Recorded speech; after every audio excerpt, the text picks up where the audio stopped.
Oh, good morning, everybody. Thank you so much for tuning into the Smoking Simian today. It's a beautiful morning, right? Probably. If you're listening to this, it's probably a beautiful morning. Because think about all the people that are dead and can't start their days with my mumbling voice, my screaming, my antics. I mean, Christ. Anyway, I hope you guys enjoyed last week's episodes. We had to switch them around a little bit. You know the whole deal. The government is going to default on their loans soon. Isn't that pretty fucking cool? Supposedly by October 18th, if we keep following current trends, right, if we don't resolve this in the next 3 weeks, the government is going to run out of money and default on all their loans. And by loans, I mean bonds, right? Anybody that bought bonds, right? If you're an old fuck who bought bonds a long time ago, anticipating a nice payout, right? Back in the 70s, you were a young, hip man with a new family, right? 30, 32 years old. You got a kid on the way. You just bought a home. You got a good job at the factory, and you're going to get a nice pension when you retire. And meanwhile, you want to put some money elsewhere. So you go ahead and you buy some bonds. And right around the time when you're ready to sell your home and liquidate everything and move on to that tropical destination with your lovely wife, so you guys can have old people sex in the moonlight and drink wine all day. You're ready to do it. It's October 18th, and you go to the fucking bond casher's office or whatever the fuck. And this was a long time ago, so you probably had a good interest rate, right? Maybe 4, 5, even 6%. You had a bunch of them. You had a lot of money in there, plenty of money. And you go, and there's nothing. There's nothing in the bank. You go in the federal bank, mind you. They're supposed to run out of money.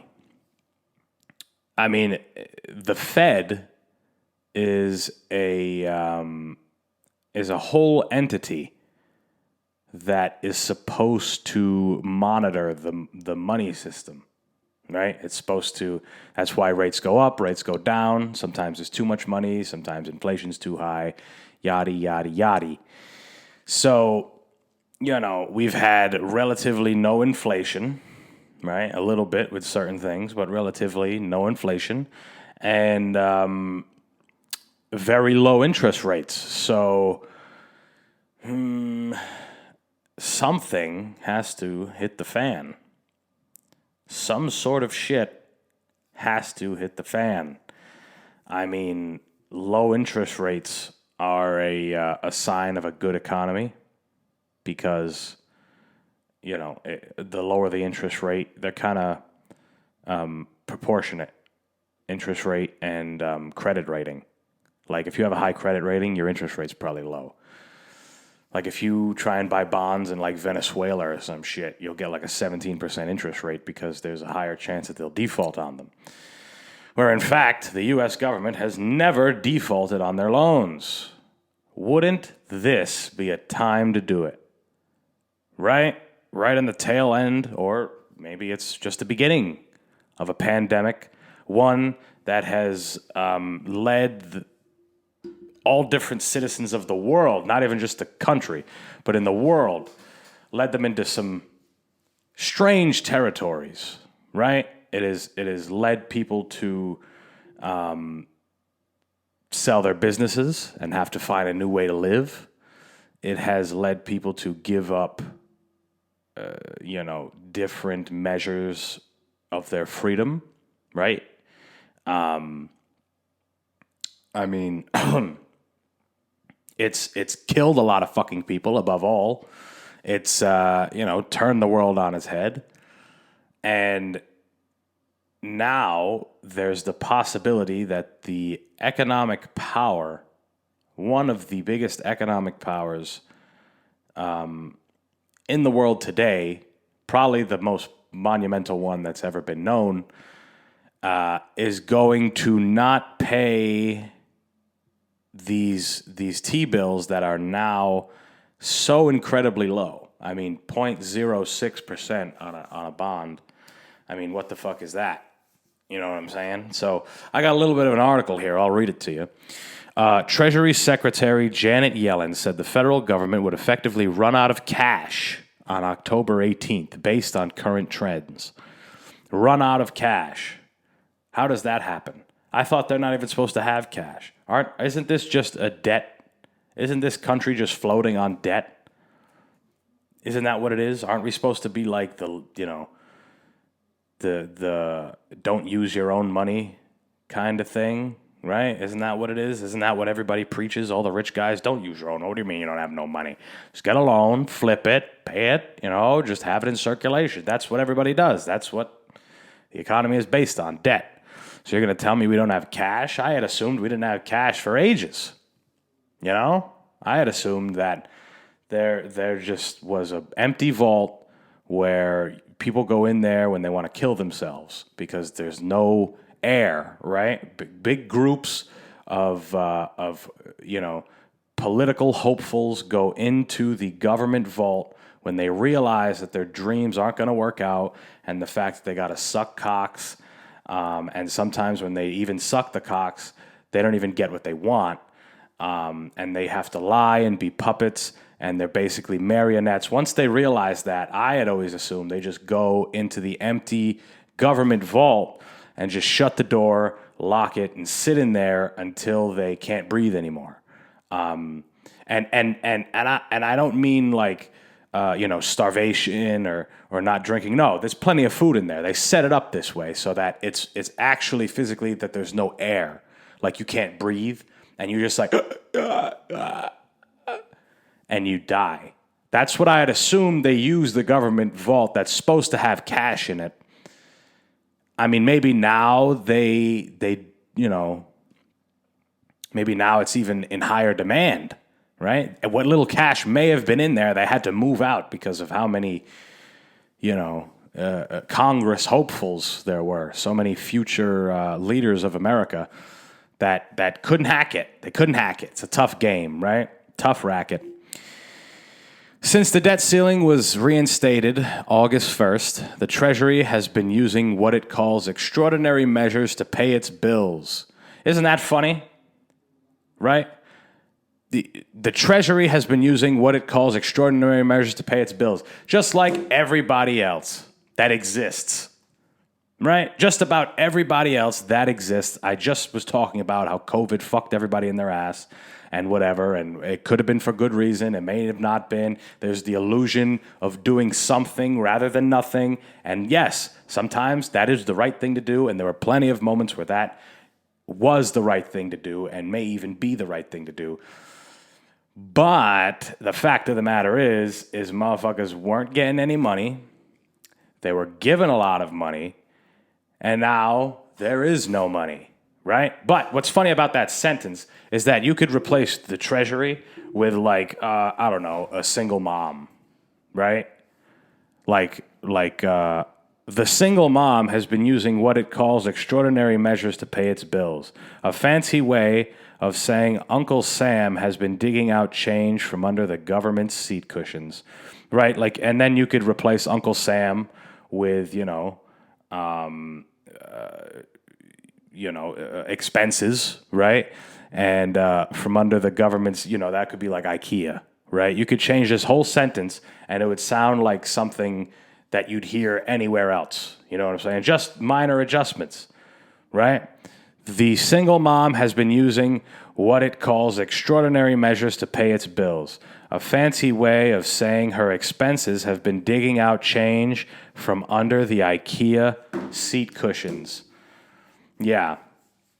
And that's funny to me because usually single mothers are in a state, for a while at least, are in a state of, economic depravity, if that's a word, right? They're deprived of certain freedoms because all their money goes to their children and their expenses, and they're some of the strongest people in the world. But financially comparing the U.S. Treasury and government to a single mother is that's hilarious. That has to be the peak. I don't know how this isn't such like a little bit more of a deal. Like I feel like this isn't that big of a deal. Like it popped up on my Twitter feed or some shit like that. But I don't know. Then again, I don't watch much news. I don't look for the news. Sometimes I hear about an article and something interesting that I want to learn about, and I think I want to learn about. But yeah, I mean, it's got to be kind of comical that the Treasury, the money department of the world's biggest economic power, it could be measured, could be compared to a person that lives in a trailer park, right? Or a person that, details cars or does some other menial labor job that, they probably aren't very proud of doing, but have to because they were put in a situation to fail. Isn't that something, right? It just made a big 360. I'm going to read a little bit more of this article. So the probability of not paying debts due after that date has produced a small but noticeable kink in the T-bill market, T-bill being Treasury bills. Remember I was talking about bonds and how the U.S. is supposed to have like rock-solid credit, right? Because bills that are yielded... bills due on October 19th yielded 0.051%, with those due on October 21st yielded 0.061% as of Thursday's close. So those are incredibly low rates, right? And the reason why they're so low is because the country has a very high rating, right? You get a treasury bond from the government of the United States government. There's a very, very, very good chance that you are going to get your return. If you put it in at 1%, you put $1,000 in at 1%, you're going to get it back at $1,010, right? Like that's what the fuck should happen. But yes, so the higher yields on those bills maturing right after the date when the Treasury's coffers are forecast to be empty indicate that the market thinks there's an outside chance of a default, something that's never happened in the nation's history. Congress did manage to approve another separate measure on Friday to avert a shutdown of the federal government at 12:01. They did approve a separate measure, right? They don't tell us what it is, but a separate measure. It sounds very much like turning the AC up, right? Me and James talked about it on here one time. Wait until the very last second. Wait until everything is almost as compromised as you can probably get, and just turn the AC up. Push it another couple weeks, right? Push it another couple weeks. It's like when you have a landlord you don't really respect, right? You send him a little bit of money, he'll be all right with it. You pay the rent throughout, when you can. Here's a little bit more. You push him on, you egg him on, and he's like, all right, okay. You give him a little excuse here, a little thing there, and it works, right? It would work. It works for a while. But it seems like we've been doing it for a while, right? Just the idea, like I had said before, just the credit. This is what the country's built on. It's the credit.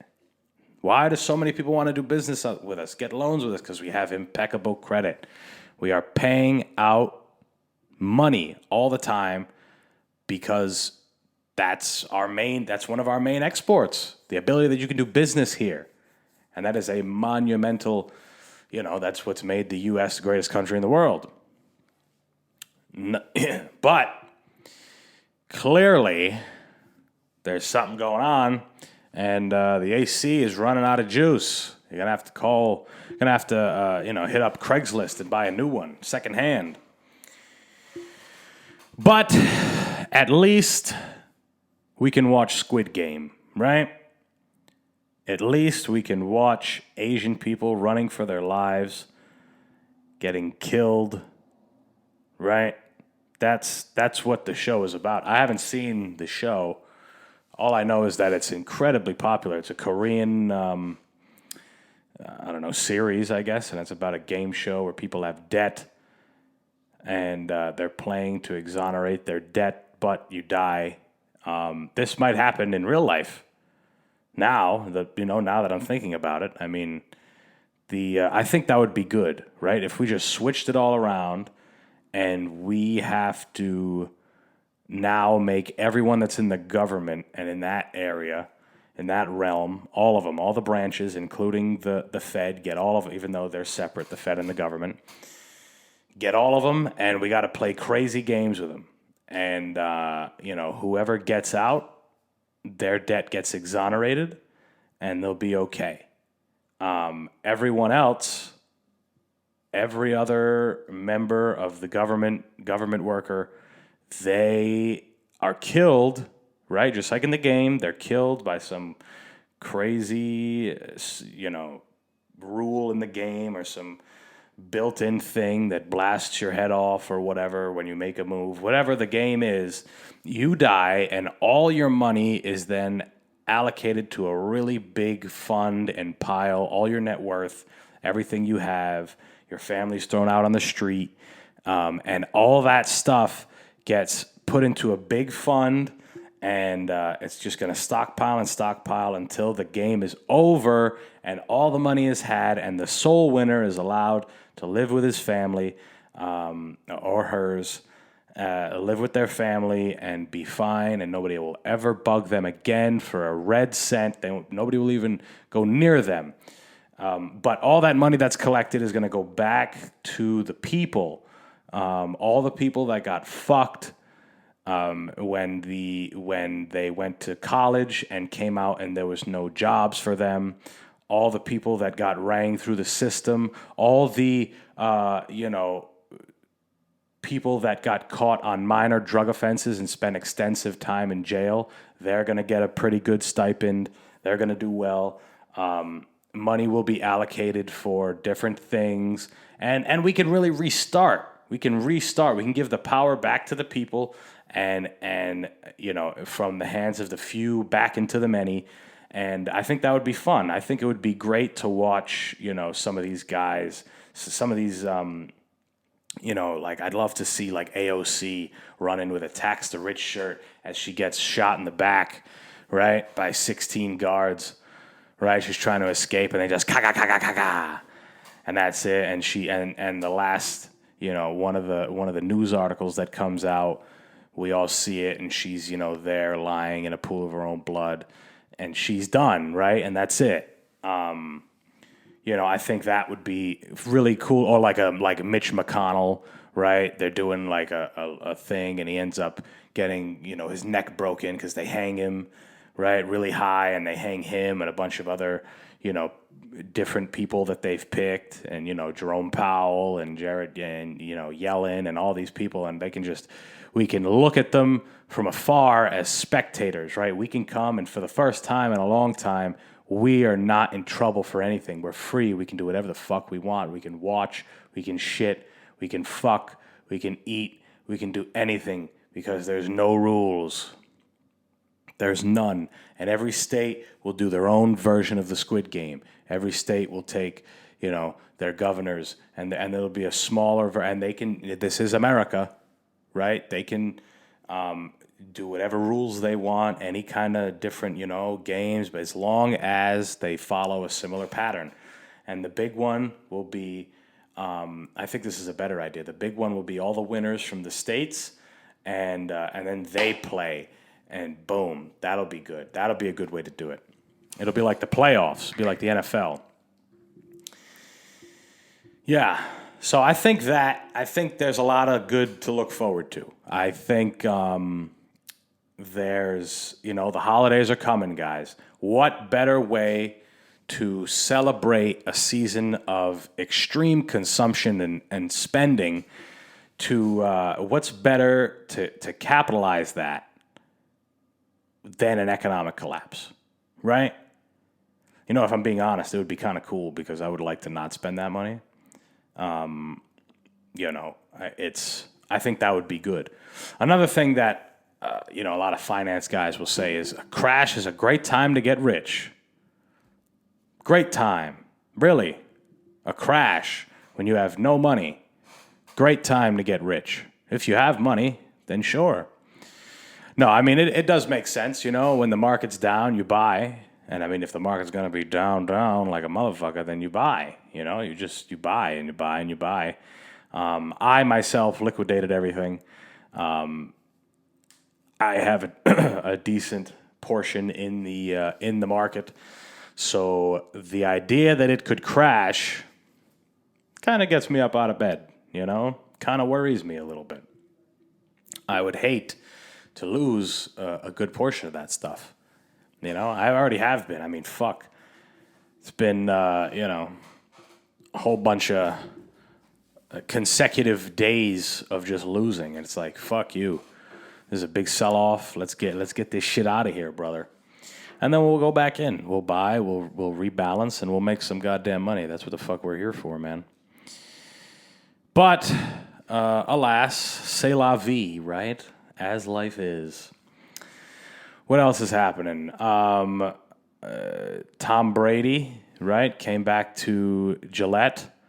I don't know what the outcome of that game is because this is a Saturday I'm recording this, so whatever, and I don't really care about football that much anymore. It's crazy the shift that happens, right? I've gotten older, I just don't care about football. I don't. I didn't really care about other sports. I mean, obviously, I love boxing and MMA and combat sports and that type of thing. But, as far as the big three, baseball, basketball, and football, I only really cared about football. And then people want to talk about hockey and soccer and tennis and all this other bullshit. All I ever really cared about was football. And now, I don't care at all. Strange. Tom Brady. Big deal. Good luck when you retire, buddy. I always wonder, what are some of these guys? I don't need to wonder. We hear about it all the time. Some of these guys, when they retire, they just go bananas and just start fucking people up all the time, killing and beating their wives and not knowing what to do with themselves. It happens in combat sports even more so, for obvious reasons. But football, I mean, my God, football is bad when it comes to brain injuries. Now there's all different things that protect players. There's different ways you can't. I remember watching a promo for like 1975 CBS Football Tonight, NFL. Every highlight would now be like you'd be banned from the league. I mean, guys getting dropped on their heads and necks and just getting stomped and walking on guys like, holy fuck, with cleats. It's brutal. No wonder those guys bang their head against the wall 8 times a day, you know? But good luck.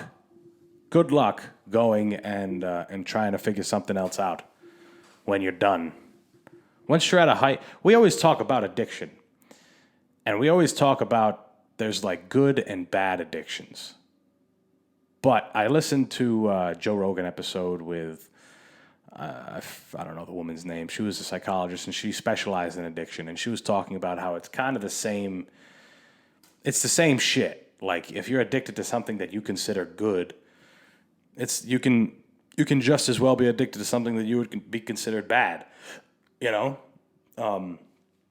and to get to that level, not only to be the greatest of all time, but just to get to a professional level of a sport. I mean, you have to be pretty fucking addicted to it. You know, any kind of art, you have to be addicted to it, big time. And, transferring addictions is probably the best way to deal with it, right? If an addict's going to be an addict, you're not going to say, hey, no more. You're just going to stop being an addict. Like, that's not realistic, you know? It's asking too much. You know, it's asking far too much to change, just to change in general, right? You don't want to change as a person. What, you want to be a different person? I mean, what? You want to, like, reevaluate your life and manage your shortcomings and double down on the things you do well, and you want to do that? I mean, you want to have the ability to adapt and change course whenever? I mean, that doesn't seem like it's too valuable of a skill. I mean, I don't know.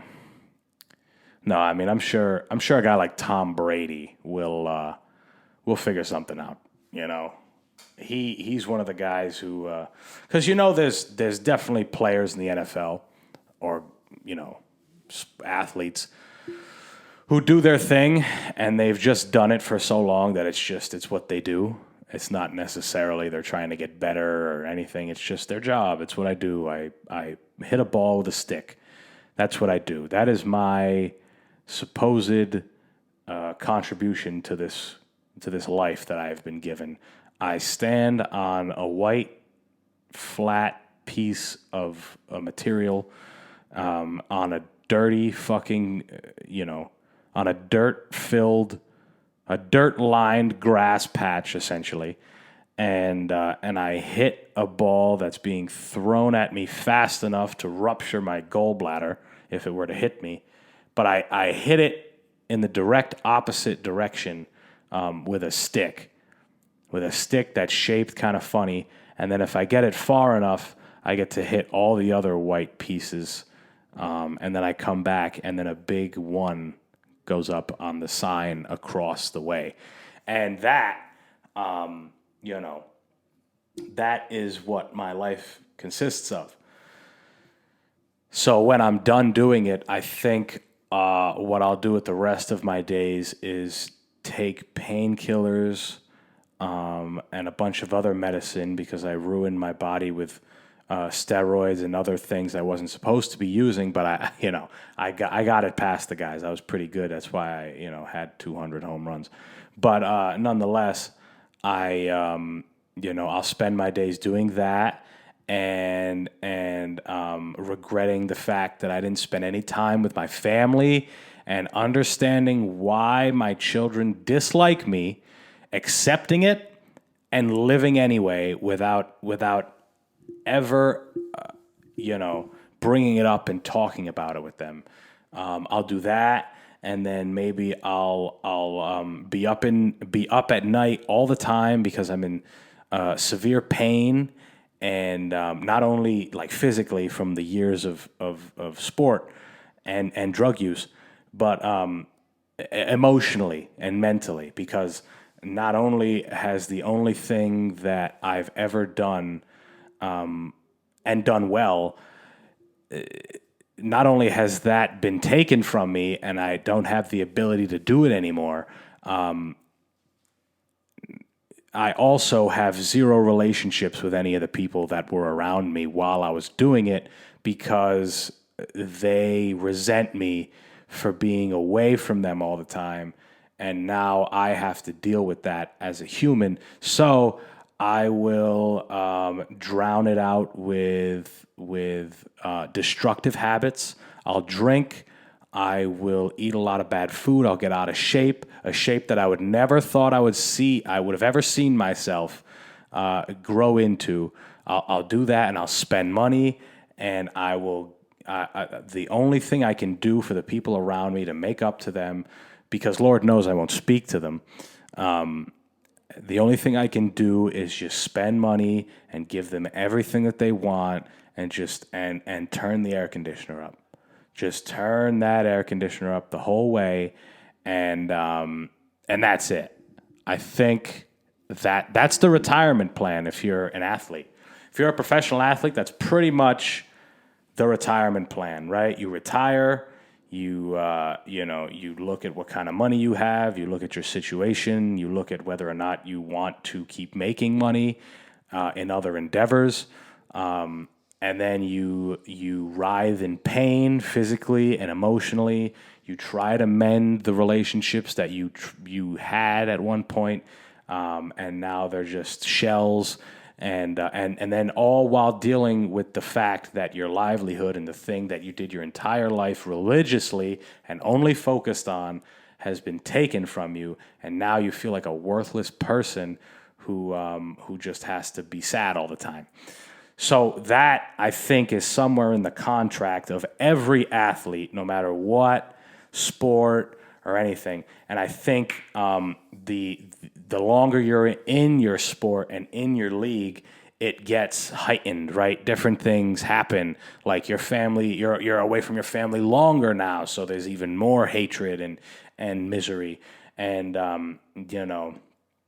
maybe you maybe while you were while you were playing, you were also doing endorsements because you had a lot of pull. Wow, look at this young kid. He's handsome. He's doing this. So now even more time away, and you're making money, but there's nothing there. There's nothing there. The only thing that's there is the fact that you're on TV and you play a sport, and the kids know you, and and then it's done. It's over. But I think Tom Brady will be all right, right? He's one of the ones who's different. Right? There's some guys that you can tell it's just what they're doing isn't going to define them, and what they're doing it for a different reason. Like a guy like him wants to be great. Like he's wanted to be the greatest. And there's even guys that do it that don't end up being the greatest, but their desire is to be great. So they work at that. And that's a very broad and ambiguous desire because you can be great at anything. It just so happens that you focused this period of time on on being an athlete and trying to be great at that. But when you're done, you could be great at public speaking. You could be great at owning a business or running a business. So that's different. Tom Brady's one of the greats, and there's some guys who are also great, but that whole rant I just went on were for the guys who get there and that's it. And they're like, all right, I'm going to do this. And this is how I'll be defined. I won't be defined by how well I play or what I've done in the sport. I'll be defined by the simple fact that I've made it here and that's it. And whatever happens after that, who gives a fuck? So that's it, guys. I'm happy you guys tuned in today. I hope this episode brought you some joy, to some lighthearted fun to your day, your beginning of the week. We got a great episode coming on Thursday, and that's it. I don't really have any other announcements. But go ahead and if you like this shit, follow, listen, subscribe, share, follow me on my social media. And that's it, guys. I'm done talking to you. Peace.